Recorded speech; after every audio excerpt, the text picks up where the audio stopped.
Kukirwa chapati mosi yemwe mumve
Zizimbano yo gukundwa Dawidi Yohana n'abahamya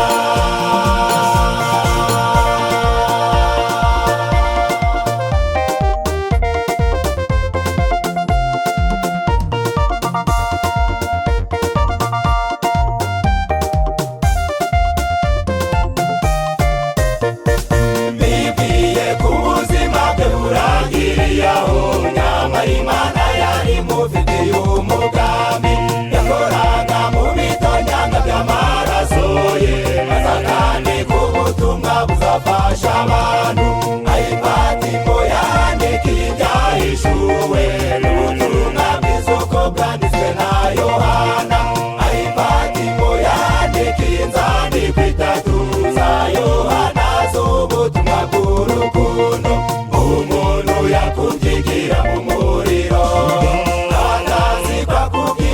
kumugisha umuntu yakubyigira mu muriro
mugenzi we.